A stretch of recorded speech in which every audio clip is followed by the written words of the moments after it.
জ্বালানি সংকট মোকাবেলায় ঋণ সহায়তা পেতে এপ্রিলে আইএমএফ এর সাথে ওয়াশিংটনে বৈঠক হবে বলে জানিয়েছেন অর্থ ও পরিকল্পনা মন্ত্রী। মঙ্গলবার প্রধানমন্ত্রীর সাথে আইএমএফ প্রতিনিধির সাক্ষাতের পরে কথা জানানো হয়। জ্বালানি নিয়ে কাজ চলার কথা জানিয়েছেন সংশ্লিষ্ট মন্ত্রীরা।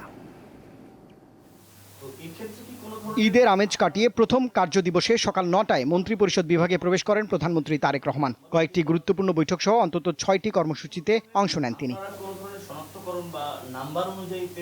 দিনের শুরুতেই আন্তর্জাতিক মুদ্রা তহবিল আইএমএফ এর এশিয়া ও প্যাসিফিক বিভাগের পরিচালক কৃষ্ণা শ্রীনিবাসন প্রধানমন্ত্রীর সঙ্গে সাক্ষাৎ করেন। বৈঠকে দেশের অর্থনৈতিক পরিস্থিতি ও চ্যালেঞ্জ নিয়ে আলোচনা হয়। ব্যবসাকে সহজতর করে দেওয়া, কস্ট অফ ডুইং বিজনেস কমিয়ে আনা, এই মেজারগুলো বিএনপির সরকার থেকে মাননীয় প্রধানমন্ত্রী ইতিমধ্যে উনি বলেছেন যে আর্থিক আমাদের ম্যানিফেস্টো বাস্তবায়নের জন্য যে পরিবর্তন দরকার সেই পরিবর্তনগুলো ইনশাআল্লাহ আমরা ইতিমধ্যে কিছু করেছি, বাকিগুলো খুব সহসাই আপনারা দেখতে পাবেন, বাজেটের মধ্যে এটার প্রতিফলন দেখতে পাবেন। সাংবাদিকদের প্রশ্নের জবাবে বিদ্যুৎ মন্ত্রী জানান, তেলের পর্যাপ্ত মজুত রয়েছে, হঠাৎ বিক্রি বেড়ে যাওয়ায় সংকট তৈরি হয়েছে। এখন পিরিয়ড হোক রেগুলার বা হেভি, প্রয়োজন মতো কনফিডেন্স আছে রেডি। Play with confidence. হঠাৎ করে মানুষ হুমড়ি খেয়ে পড়েছে পেট্রোল পাম্পে।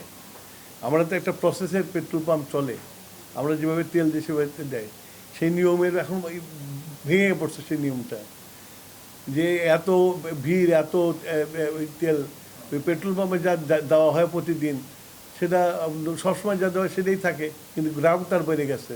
স্বাভাবিক তেলের তো লাইন থাকবে, পাবে না, তো স্বাভাবিক, এটা তো অস্বাভাবিক কিছু না। তো পররাষ্ট্র প্রতিমন্ত্রী জানিয়েছেন, মধ্যপ্রাচ্যের যুদ্ধ পরিস্থিতিতে ভারত থেকে জ্বালানি আমদানির প্রস্তাবে ইতিবাচক সাড়া পেয়েছে বাংলাদেশ। আমরা যতদূর জানি এটা গ্রিন সিগন্যাল আমরা পেয়েছি ভারত থেকে, বাট সেটা জ্বালানি মন্ত্রণালয় ভালো বলতে পারবে। এছাড়াও মঙ্গলবার সচিবালয়ে প্রধানমন্ত্রী তারেক রহমানের সভাপতিত্বে ঢাকা শহরের যানজট নিরসন ও ট্রাফিক ব্যবস্থাপনা আধুনিকায়ন সংক্রান্ত সভা অনুষ্ঠিত হয়েছে।